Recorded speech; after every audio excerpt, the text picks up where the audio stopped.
किस्से और कहानियाँ।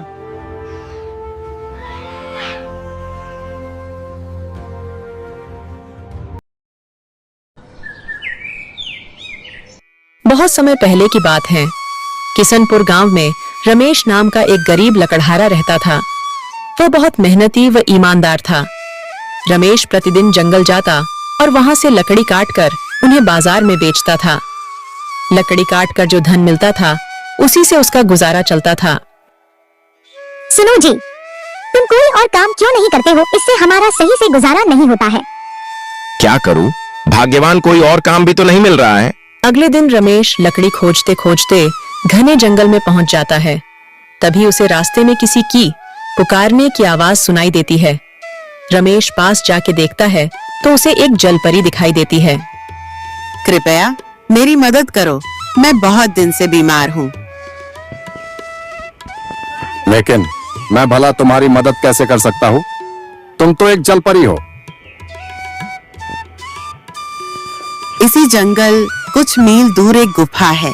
उस गुफा के अंदर एक जादुई गुलाब के फूल है। उसे लाकर मुझे दे दो, जिससे मैं ठीक हो जाऊंगी। रमेश जलपरी की बात मानकर उस जादुई गुलाब की तलाश में चल देता है। कुछ समय चलने के बाद वह उस गुफा के पास पहुंच जाता है। रमेश गुफा के अंदर जाता है। जैसे ही रमेश फूल तोड़ने वाला होता है, तभी उसमें से एक जिन निकलता है।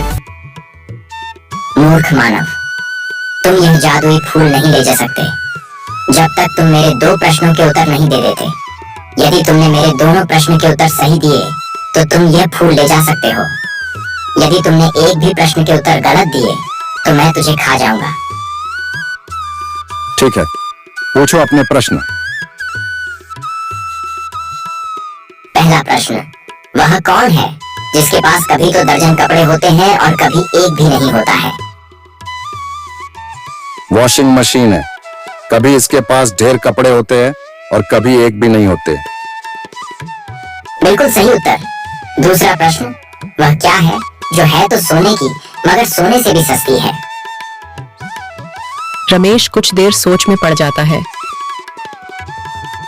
इसका उत्तर चारपाई है। यह है तो सोने की मगर सोने से भी सस्ती है। तुमने मेरे सभी प्रश्नों के उत्तर सही दिए हैं। अब तुम यह फूल ले जा सकते हो।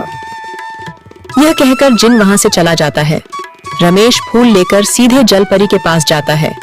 जलपरी ओ जलपरी, लो अपना जादुई फूल।